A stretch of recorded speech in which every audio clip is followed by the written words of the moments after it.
지금 제가 어느 세상에서 살고 있는지 혼동이 올 정도입니다. 이러다 부산 절반 이상이 펄해질 것 같습니다. 오늘자 부산 KBS에서 부산 북갑, 남구, 사상구, 사하갑, 해운대갑, 경남 양산을 지역구 여론조사가 떴습니다. 결론부터 말하자면 민주당이 올킬 했습니다. 이게 어떻게 가능한 일인가 싶은데 여전히 믿기지가 않습니다. 이번 조사는 KBS 부산과 국제신문 의뢰 한국리서치가 3월 21일부터 24일까지 전화면접 방식으로 실시했는데 KBS 아니랄까봐 조사 시간에서 뭔가 야로의 냄새가 나지만 그래도 주말이 껴있어서 표본 오염은 거의 없는 것으로 보입니다. 그래서 그런지 이번 조사에서 그야말로 국민의힘에게 재앙이나 다름없는 결과가 나왔습니다. 기존에 워낙에 미친 경쟁력을 갖춘 북갑의 전재수 후보나 사하갑의 승악산 산신령 최인호 후보의 결과는 어느 정도 예상했던 결과니 특별히 언급은 안 하겠습니다. 그런데 오늘 여론조사에서 가장 충격적인 결과는 해운대갑입니다. 민주당 홍순원 후보가 43%, 용해관 출신 국민의힘 주진우가 39%로 4% 격차가 났습니다. 제가 알기론 해운대구는 수영구와 더불어 부산의 강남 같은 곳으로 알고 있는데 아무리 현재 민주당의 기세가 좋다고 해도 믿기 힘들 정도의 수치라 일단 조사가 튀었다고 생각하는 게 맞겠습니다.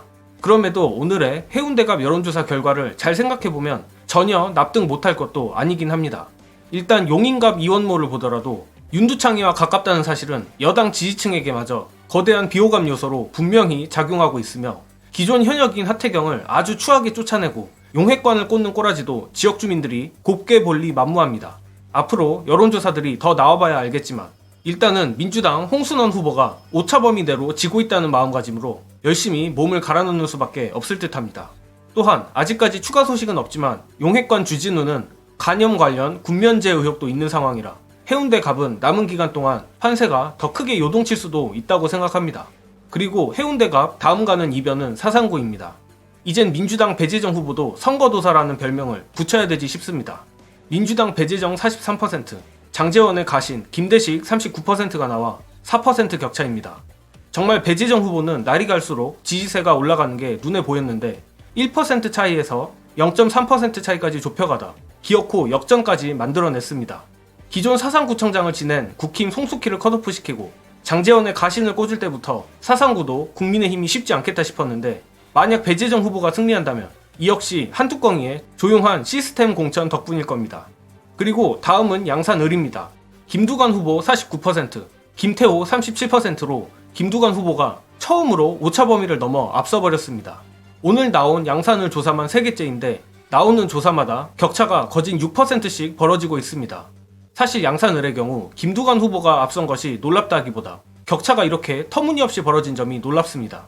역시 김두관 후보가 계속 이 기세를 유지하기만 한다면 넉넉하게 승리도 가능하리라 봅니다.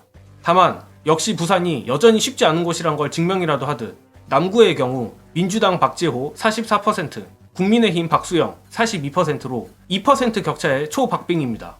지난주 KSOI 조사에선 5% 격차로 민주당 박재호 후보가 앞섰었는데 역시 보수층도 슬슬 결집을 하는 듯합니다. 다만 부산 남구의 경우 국민의힘 박수영에게 다소 불리한 이슈들이 많은데 이 부분은 영상 보시고 이어가겠습니다. 광안대교 가시면 왼쪽에 해운대, 광안리가 수영구, 네. 오른쪽이 남구예요. 흔히 말하는 남구 용호동의 가장 비싼 아파트들이 질비한 그 지역구를 다 품고 있는데 합구가 된 현실에서 현역인 박재호 후보가 무려 5%포인트 차이로 이기고 있다는 것은 저 지역의 민심이 굉장히 요동쳤다는 겁니다. 첫 번째 박수영이 못했다. 두 번째 박재호가 무릎 갈아 넣었던 것이 드러나고 있다. 그리고 박수영 의원은 지난 선거 전후에 그 본인의 의원실에서 일했던 젊은 사람이 성매매 때문에 갑자기 날아갔습니다. 이 기사 남아있습니다. 그리고 또 의원실에서 근무하시던 분이 복권방에서 자기 돈인 줄 알고 10만 원을 가지고 가시다가 걸리셨어요. 십시앱이라고 얘기했었던 그 지역구입니다. 그런 여러 가지 잡음까지 겹치니까 이거 안 되겠네 라고 했었던 내용이 붙은 거예요. 현실적으로는 5% 정도 빼면 저는 한 1% 내외로 박재호 후보가 최종적으로 승리할 수 있는 길이 열렸다는 겁니다. 영상에서도 언급하지만 박재호 후보는 진짜 무릎으로 선거를 하는 대단한 인물이라 남은 기간 충분히 우세를 이어갈 수 있을 거라 믿습니다. 종합하자면 믿기 어려울 만큼 부산까지 정권 심판의 태풍이 불고 있습니다. 하지만 우리가 너무 들떠 있어도 안 되는 게 엄연히 부산은 보수세가 강한 지역이기 때문입니다. 부산 지역구 관련 소식을 공유드릴 때마다 제가 드는 예시가 2020년 총선입니다. 전국적으로 민주당의 총선 압승 가능성 소식이 들려오니 부산에서 보수층이 초결집을 하여 오히려 16년 총선보다 의석이 줄은 건 이미 다들 아실 겁니다. 오늘 같은 충격적인 여론조사들이 뜨면 기분이 좋기도 하지만 한편으론 위기감을 느낀 보수의 초결집이 또 일어나는 건 아닌지 걱정도 듭니다. 하지만 결국 그런 건 다 격가지들일 뿐이죠. 우리 민주진보 시민들은 이런 압도적인 여론조사를 통해 더욱더 자신감과 용기를 얻고 투표 동료를 하면 됩니다. 부산에서마저 여론조사가 이 지경으로 나온다는 얘기는 과장 조금 보태서 전국 어디든 길 가는 사람 대충 붙잡고 바꿔라도 갈린다는 말입니다.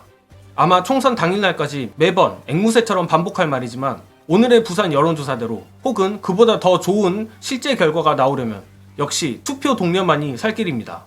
아는 사람 모르는 사람 전부 투표장으로 끌고 가서 여론조사가 오히려 진라면 순한 맛이었음을 꼭 증명해냈으면 합니다. 이번 영상은 여기까지 하겠습니다. 시청해주신 여러분 감사합니다.